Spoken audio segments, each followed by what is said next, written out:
Comedy Central presents Warren Robertson.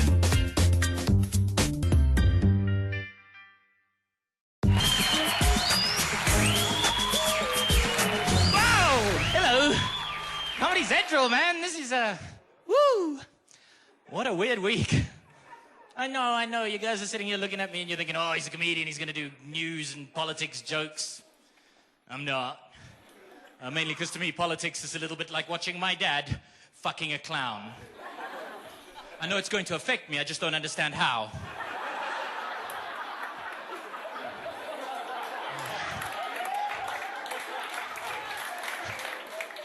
Oh, but this is a weird week. This is a great moment. This is like comedians we all want to be on Comedy Central. This is like a high, you know. And next week I'll be in Witburgie performing to 20 drunks. You know, like this is what comedy is. You know, comedy is like it's one of the most varied things you can do.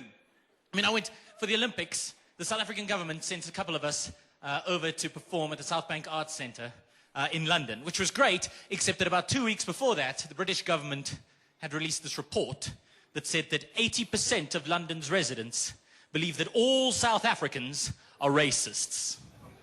Yeah, that's a significant number, especially when you consider that the other 20% of London's residents actually are South Africans. So like the whole time you're there, people are coming up to you and they're saying, oh, you're South African, you must be a racist. You know?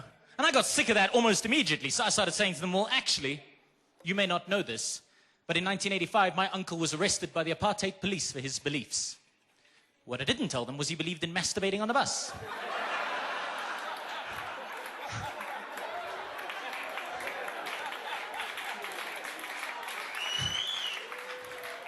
Didn't need to know. Yeah, and then, last week, I was sitting in Beaufort West. I did a gig in Beaufort West. Anybody been to Beaufort West? You know, yeah, what a fuck up, hey? That is not the sexiest part of the country. And I know there are people in Beaufort West who are watching this, but I don't care because they don't understand. Beaufort West is terrible. To give you some idea just how awful Beaufort West is, we got lost kind of going on our way there, and we had to stop at this garage. And I got out on the forecourt, and I went up to a guy, and I said to him, excuse me, sir, but how does one get into Beaufort West? And he said, a couple of bad life decisions.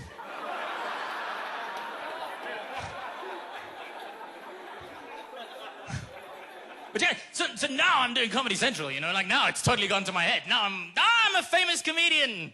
You know, I'm not a rich comedian. You know, I barely qualify for my Facebook account, but I'm a famous comedian. So what I did, right, and this is the first thing that anybody who becomes famous does, is I went and I got myself a personalized license plate, right? I went to the licensing department, stood in a queue for about 8 hours, got to the front, I said, hello, I would like a personalized license plate. And they said it would be 800 Rand to have my name put in a license plate. I'm not rich, but I'm also not stupid. So what I did, right, was I left and I went to Home Affairs. And there I paid 25 Rand to change my name to IDY834GP.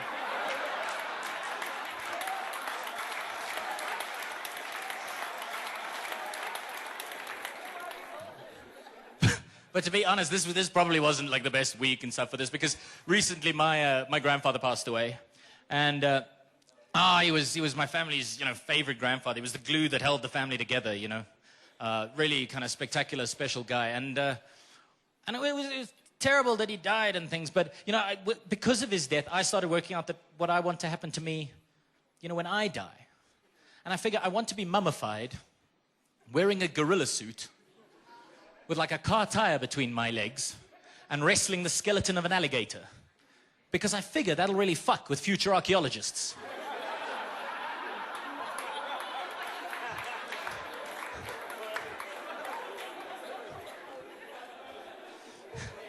But yeah, so my grandfather, like, he passed away, right? And it was sad and it was tragic, and we had his funeral and it was enormous, and so many people came, and it was beautiful and it was touching. And then afterwards, we took all of the money that my grandfather had left us, and as a family, we went for a meal at the local Spur.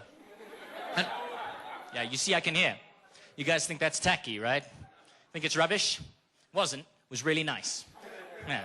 The manager, he sent over one of those free Chico the Clown ice creams. But, you know, with a sad jelly tot mouth. You know. And then the waiters came over and they sang that Spur song. You know the one that goes, we heard a rumor on this day that your loved one passed away.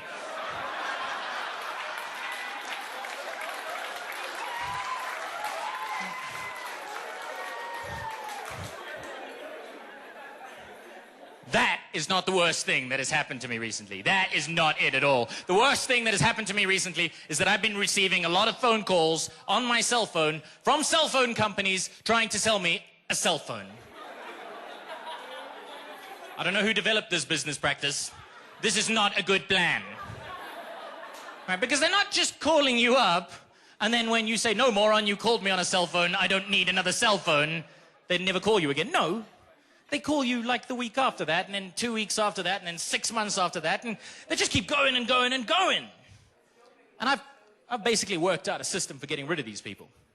Second I hear on the other side of the line, hi, sir, this is Magda. I'm calling you from National Telecommunications, and I should like to sell you a cell phone. My response is, that's wonderful news, Magda, because I am an encyclopedia salesman. And for just 135 Rand a month, you can have the whole set after a year.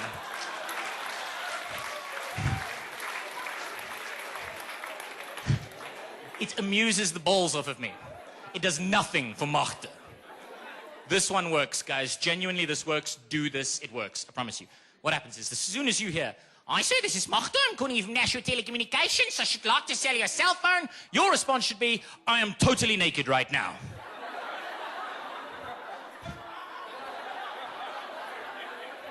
You will actually hear them start paging through that big book of responses they've been given. The answer's not in there, right? So now she's starting to panic. You back this up by going...